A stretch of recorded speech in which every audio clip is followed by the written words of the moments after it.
जय श्री हरि। सत्यनारायण व्रत कथा। प्रथम अध्याय। एक समय प्राणियों के हित चाहने वाले समस्त मुनियों के परम रमणीक नैमिषारण्य क्षेत्र में मन को प्रसन्न करने वाली सभा की। उसी समय अति तेजस्वी व्यास जी के सुशिष्य सूत जी शिष्य गणों के सहित हरि नाम स्मरण करते हुए वहां आए। समस्त शास्त्रों को जानने वाले श्री सूत जी को आते देख महातेजस्वी सौनकादि मुनिगण खड़े हो गए। सब धर्मों को जानने वाले में श्रेष्ठ सूत जी तथा परम वैष्णव सौनकादि ऋषि परस्पर शीघ्रता से पृथ्वी पर दंडवत नमस्कार करके सौनकादि मुनियों के दिए आसन पर संपूर्ण शिष्यों सहित अति बुद्धिमान सूत जी बैठ गए। बैठे हुए सूत जी से सौनकादि मुनियों ने नमस्कार कर हाथ जोड़कर कहा, हे महर्षि, हे सर्वज्ञ सूत जी, इस कली काल में मनुष्यों को हरि भक्ति किस उपाय से हो, हे भगवान वह कहिए। क्योंकि कली काल में सब प्राणी पाप करने में तत्पर और वेद विहीन हो जाएंगे, उनका कल्याण किस प्रकार होगा।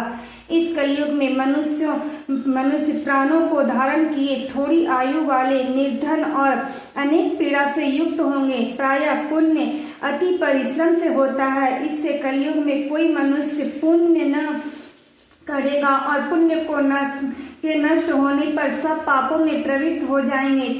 तब तुच्छ ज्ञान वाले मनुष्य अपने सब वंश सहित नष्ट हो जाएंगे।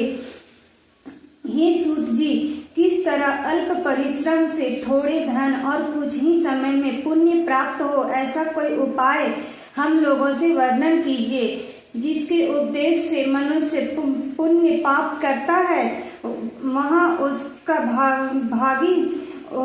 भागी होता है। पुण्य का उपदेश करने वाला दयावान, कपट रहित, निष्पाप, निर्विरोधी, यह चार तरह का मनुष्य नारायण के समान है।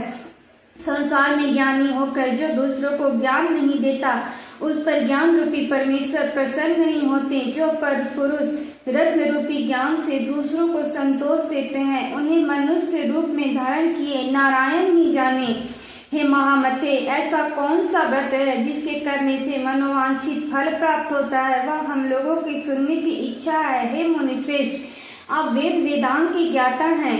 आप जैसा दूसरा कोई वक्ता नहीं दिखता, क्योंकि श्री वेद व्यास जी के आप शिष्य हैं। सूत जी बोले, हे मुनिश्रेष्ठ, तुम धन्य हो, तुम ही वैष्णवों में अग्रण्य हो, कारण कि सब प्राणियों का तुम सदैव हित चाहते हो। हे सौनक, सुनो, मैं आपसे उस उत्तम व्रत को कहूँगा जिस व्रत को नारद जी ने लक्ष्मीपति भगवान से पूछा था, और जिस प्रकार भगवान ने नारद जी से कहा था, हे ऋषिगण, उसे समाप्त होकर उनसे सावधान होकर सुनो। इति श्री स्कंद पुराणे रेवाखंडे श्री सत्यनारायण कथा प्रथमो अध्याय। इति श्री प्रथमो अध्याय समाप्त।